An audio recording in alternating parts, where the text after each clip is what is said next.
عربی زبان में एक छोटा सा दो हरफी लफ्ज है अल, लेकिन इसके तलफ़्फ़ुज़ में एक बड़ा दिलचस्प राज छुपा हुआ है। एक ऐसा राज जो अक्सर नए सीखने वालों को परेशान करता है। तो आइए आज उसी राज से पर्दा उठाते हैं। सवाल यह है कि आखिर ऐसा होता क्यों है? क्या वजह है कि जब हम कहते हैं अशम्स तो लाम की आवाज़ जैसे गायब ही हो जाती है, लेकिन अलकमर में वही लाम बिल्कुल साफ सुनाई देती है? इसके पीछे एक बड़ा ज़बरदस्त उसूल काम करता है। ज़रा गौर से सुनिएगा। एक तरफ है अशम्स, महसूस करें कि लाम की आवाज़ शीन में कैसे जम हो गई है, और दूसरी तरफ है अलकमर। यहाँ लाम की आवाज़ अपनी पूरी शान से मौजूद है। यही वो फ़र्क है जिसे आज हम समझने वाले हैं। अच्छा, तो इस सारे मामले का जो मरकज़ी किरदार है ना, वो है अल।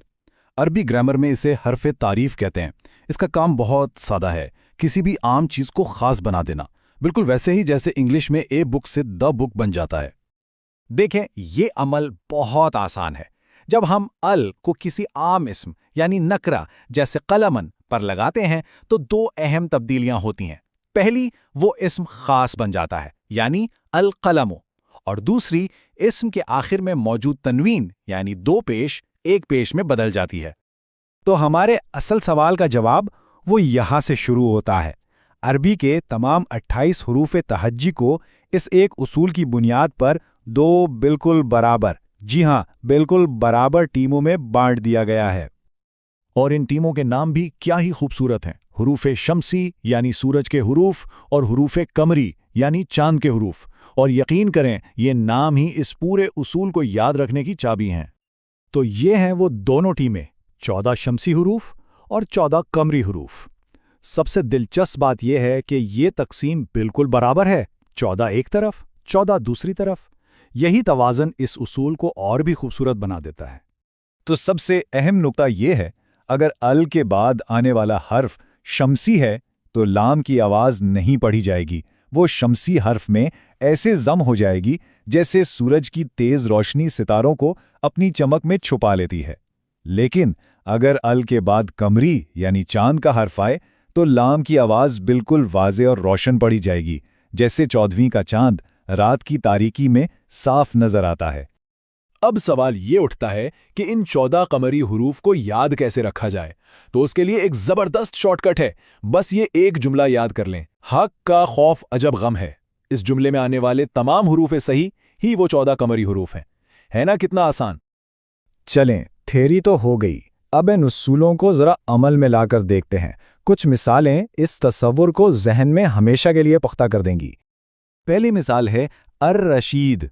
यहाँ अल के बाद रे आ रहा है जो कि एक शम्सी हर्फ है, इसलिए इसे अल रशीद नहीं बल्कि अर रशीद पढ़ते हैं।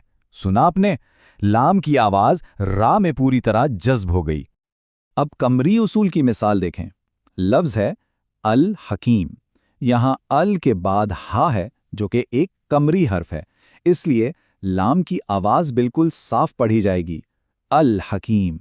कोई इदगाम नहीं, कोई छुपाव नहीं। आइए तेजी से कुछ और मिसालें देखते हैं। अत-तव्वाब ते शम्सी है, अल जब्बार जीम कमरी है, अस-सालिह स्वाद शम्सी है, और अल गफूर गैन कमरी है। अब ये पैटर्न वाज़े होता जा रहा है ना? अच्छा, अब एक छोटी सी मश्क का वक्त है। कुछ अल्फाज सामने आएंगे और पहचानना ये है कि अल के बाद आने वाला हर्फ शम्सी है या कमरी। तैयार हैं? ये रहे अल्फाज अन-नूर, अल-कुद्दूस, अस्सलाम, अल-वारिस। जरा सोचिए। चलें जवाबात देखते हैं। अन-नूर में नून शम्सी है, अल-कुद्दूस में काफ कमरी है, अस्सलाम में सीन शम्सी है, और अल-वारिस में वाव कमरी है। उम्मीद है कि जवाबात दुरुस्त निकले होंगे। मुबारक हो, अरबी तलफ़्फ़ुज़ का एक अहम राज अब खुल चुका है। सारा कमाल सिर्फ इस एक बात में है कि अल के फौरन बाद कौन सा हर्फ आ रहा है। बस इस हर्फ को पहचानने की आदत डाल ली जाए और तलफ़्फ़ुज़ खुद ब खुद दुरुस्त होता जाएगा। तो अब जब भी कुरान पढ़ा जाए या अरबी सुनी जाए, इस उसूल पर गौर ज़रूर कीजिएगा। सोचिएगा कि ये छोटी सी मालूमात सुनने और पढ़ने के तजुर्बे को कितना गहरा और बमानी बना सकती है।